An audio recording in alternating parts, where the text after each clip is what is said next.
po I bie kështu, nëse mund ta zbërthejmë, edhe nëse mund të futëm më në thellësi, I bie o të ketë ndryshim kandidati nga lëvizja vendosje, o të shkohet në zgjedhje pas 30 ditëve.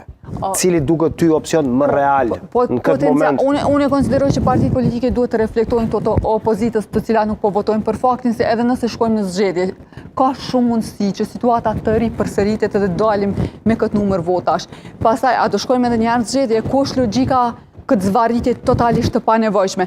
Kur u pyetëm më herët edhe rreth dilemës se kush e propozoi këtë komisionin, pse të formohet ky komisioni, unë konsideroj që është propozuar për kryesuesit të seancës, I cili nuk mund të thotë po kalojmë në votim të fshehtë edhe kush po voton pro ose kundër, sepse vendimi I gjykatës kushtetuese viti 2014 e specifikon që mund të jetë një votim I hapur ose I mbyllur.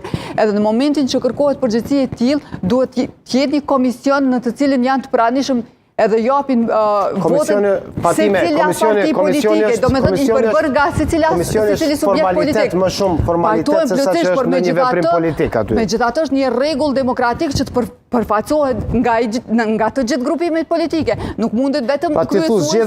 Zgjedhje mos shkohet, ndryshim kandidati mos të ketë. Po pse të ketë, në fund të ditës... Se s'po I merr votat. Po në fund të ditës... Po, rezultoi ai komision me sukses. Po, vetëm pas. Rezultoi ai propozim me sukses. Jo, ai përkundër asnjë veçë e bllokoi matutje situatën. Po, vullnet për të bllokuar gjithçka, ata fillimisht nuk e votuan as për mandatin e tyre. Kryesuesi vjen nga shumica, nga grupi më I madh parlamentar, zoj. Grupi më I madh parlamentar ka pas përgjegjësi sipas edhe këtij vendimi. Që me bashkëpunim, konsenzus dhe kompromis, me bashkëpunim me grupe tjera politike në parlament, përfaqësuar në parlament, për me e zgjedh kryetarin edhe nënkryetarin. Këta nuk kanë bashkëpunim, por veç si për I qilit kthjellët, rufeja pap, hajde po bën komision. Kush e ka ki drejt? Kallëzëm një muë, ku I buron e drejta legale këtij njeriu? Po prandaj po them që çështja e komisionit. Ku I buron? Po çështja e komisionit po themi që nuk është veprim politik, është më shumë një mekanizëm. Tek e drejta teknik. Po nuk parashihet kjo procedurë. Po prandaj po themi vullnetin e lirë. O e kaluam përmbajtje të deputetëve. Po ja që s'po dusho. Ja që pse s'po don? Që s'qepum teket. Me tek Po me teke, gjë politika, zoti Goshi. Politika dhe teke ka. Dush me kuptu, opozita gjithkund bot, lufton, ty me ta pamundësume është mandat. Me teke. Gjithkund bot. Se duhet votimi I fshehtë kur është veç një kandidat. Zakonisht votimet e fshehta bëhen kur janë dy. Nuk kemi pozitë dhe opozitë. Problemi është që ne kemi ngecë në fazën e parë.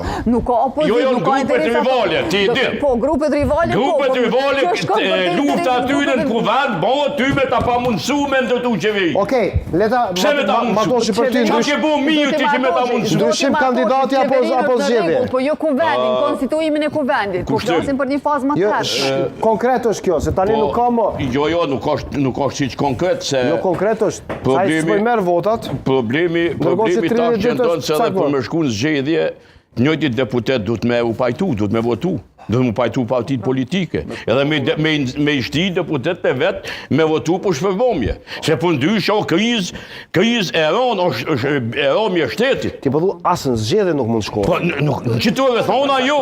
Se përcakton. S'mundet. Pa qitë konsenzus. Pa u morë vesh mund Albini, Memli, Lumiri, Ramushi. Edhe këto kryetarët e grupeve tjera, pakicave, jo sërbe dhe sërbe. Nuk muj ma zgjedhje me shkuna. Për arsye se ka rregulla, sa është kjo çështje teke Deharit, Albinit ose atij tjetër. Po nuk është për teke Deharit zotë. Jo, teke është. Për arsye se Fatime, rendi I ditës është normë. Është përcaktuar që rendin e ditës e përcakton ish-kryesia e kuvendit, me ish-kryetarin e kuvendit, legjislaturës paraproke, ata kanë kryer punën e vet ndershëm, e kanë dorëzuar në kuvend, ky tash po don me qit rregull normë të vetën.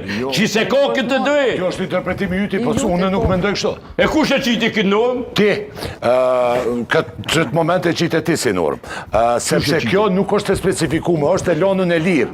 Nuk po votohet atje për kryetarin Asamblesë Nacionale të Republikës Zimbabves.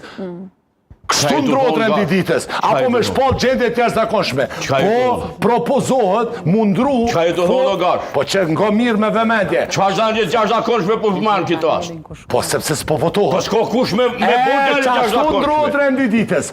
Kjo rendititës është më zgjedh kryetari. Po? Forma nuk specifikohet. Përkundrazi, votimi Jo, katër o mekanizëm plotësues politik ju specifiku katër pika. Ju specifiku se ke qitë edhe një. Çka? Ky në veti, edhe një pikë. Cila pikë? Pikën për komision. Votim sheft ose topën. Po pikë. Kjo nuk ekziston në vendin e tij. Po, formalitet, jemi duke folë për formalitet, unë po flasë për veprime politike të më të t'jesh me... Dëshirëve që më kundërshtoj ma herët blerimin me ninin 183 dhe tanë 85. E unë tash pikalloj që ka shku në 130, ku decidivisht shkruhet kush duhet dhe me thonë me zgjidh këtë situatë. A për sëri i përmbetëm me tek nenët, okej. Po, gjykata rithekson se drejta e grupit më të madh parlamentar është për të propozuar kandidatin për kryetar të Kuvendit. Është vendosur përmes aktgjykimit për rastin KO 119 thy për 14. Megjithatë, nënvizon që e drejta për të propozuar kandidatën për kryetar të Kuvendit është e ndërlidhur në mënyrë të drejtë për drejtë me arritjen e shumicës së votave të gjithë deputetëve të Kuvendit. Si e tillë, kjo e drejtë për propozimin e kandidatit për kryetarin përbën njëkohësisht edhe detyrim. Detyrim për grupin më të madh parlamentar për bashkëpunim në mirëbesim dhe konstituim dhe konsultim konstruktiv me grupet e tjera parlamentare për të gjetur konsensusin apo kompromisin e nevojshëm dhe se kjo e drejtë në asnjë mënyrë nuk mund të rezultoj në bllokimin e konstituimit të Kuvendit. Në këtë kontekst, ky detyrim për bashkëpunim konstruktiv dhe vazhdan. Po du me të thonë që